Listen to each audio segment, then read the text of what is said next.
The Pearl. A bit of historical background for you. And, just as a disclaimer, the following text has been partly sourced from Wikipedia, because it's easy, so, fuck you.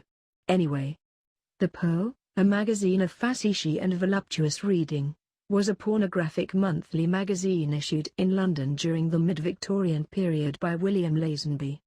He was a pornographer before it was fashionable, strictly speaking, and in fact at a time when it could destroy your business and social reputation and get you some serious jail time.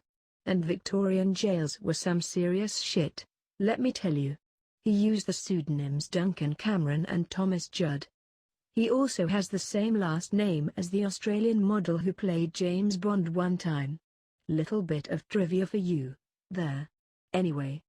The Pearl was closed down by the British authorities for violating contemporary standards of obscenity. It was a really strict social climate back then, I mean it was no joke. The Pearl ran for 18 issues from July 1879 to December 1880, with 2 Christmas supplements. As an underground publication, it was limited to 150 copies and cost £25, which made it unusually expensive relative to comparable contemporaneous pornographic periodicals. The Christmas Annual, a crudely produced supplement that ran 60 pages, sold for 3 guineas. £25 back then was serious shit. You'd have to be pretty gangster to throw that kind of money around. Only the special numbers contained illustrations. The publisher and editor, William Lazenby, also wrote some of the content. The magazine was distributed discreetly through mail order. Based on the cost and subject matter, the target audience appears to have been middle and upper-class professionals. 2 of the flagellant poems were composed by Algernon Charles Swinburne, who you may remember from English literature class. He was a writer, though it is unclear whether he authorized their publication. The format of the magazine, in combining a mix of short stories, serial fiction, current events, and letters to the editor, parodied contemporary family magazines such as English Woman's Domestic Magazine, which itself contained depictions of corporal punishment. Parts of the magazine were later compiled and translated into German. After the magazine was shut down, Lazenby would go on to publish 3 subsequent pornographic magazines, The Cremorne, 1882, The Oyster, 1883, and The Boudoir, 1883. The popularity of pornographic magazines like The Pearl was part of a trend that began in the 1860s of capitalizing on the profitability of writing about sex, which served to proliferate discourses about sexuality by the time of the Finder cycle in England.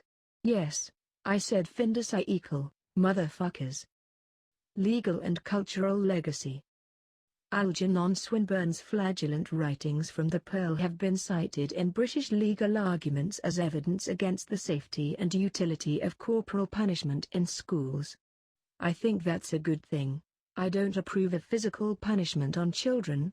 It really doesn't teach kids anything, especially in a school or educational environment.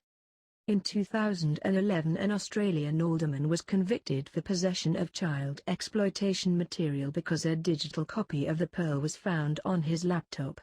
Greg Barnes, the director of Australian Lawyers Alliance, noted that the conviction would imply criminality for possession of any number of works of art and literature, and media reports pointed out that HarperCollins had republished the magazine in 2009, and was currently available on Amazon. When the Victorian origins of the materials were identified on appeal, the conviction was set aside. Which is interesting, isn't it? Pornography is acceptable when it is of historical significance. Be sure to use this defense in your own professional or educational environments, and let us all know in the comments how it goes down. Good luck. A selection from the story Lady Pokingham is read during a scene in the 2012 film The Master.